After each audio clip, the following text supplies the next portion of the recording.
ট্রাম্পের নির্বাচনী প্রচারণার বেশিরভাগ জুড়েই ছিল তার অভিবাসন বিরোধী নীতিমালা বাস্তবায়নের প্রতিশ্রুতি। নির্বাচনে জয়লাভের পর একে একে নিজের প্রতিশ্রুতি পালনের চেষ্টা চালিয়ে যাচ্ছেন নতুন প্রেসিডেন্ট। বাদ যায়নি অভিবাসীদের ফেরত পাঠানোর পরিকল্পনাও। এর মধ্যেই ট্রাম্পের এই পরিকল্পনা সফল করতে এগিয়ে এসেছেন বিভিন্ন মার্কিন নীতি নির্ধারক। টেক্সাস অঙ্গরাজ্যে প্রত্যাবাসন কেন্দ্র স্থাপনের জন্য সরকারকে সীমান্তবর্তী একটি খামার দেওয়ার প্রস্তাব দিয়েছেন ভূমি দফতরের প্রধান। তবে ট্রাম্পের বিরোধিতা করছেন এমন কর্মকর্তার সংখ্যাও কম নয়।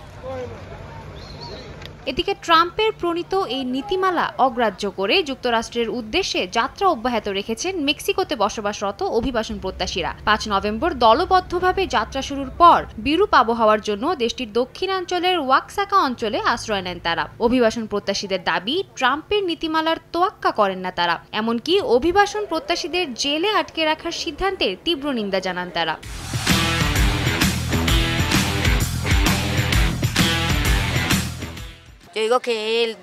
ডোনাল্ড ট্রাম্পের উচিত আমাদের যুক্তরাষ্ট্রে প্রবেশ করতে দেয়া। আমাদের অবস্থা দেখুন, কি অবস্থায় আমাদের যাত্রা চলছে। তারপরও তিনি আমাদের জেলে পড়তে চান। যারা মুক্তভাবে চলাফেরা করতে পারছে তারা আমাদের অবস্থা বুঝবে না।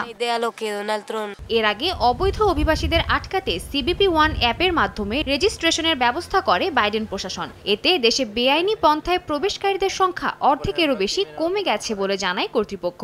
ট্রাম্প হোয়াইট হাউসে ফেরার পর এই আইন বহাল রাখবেন কিনা সে বিষয়ে উদ্বেগ জানিয়েছেন অভিবাসন প্রত্যাশীরা। সাদিয়া তাসনিম, সময় সংবাদ।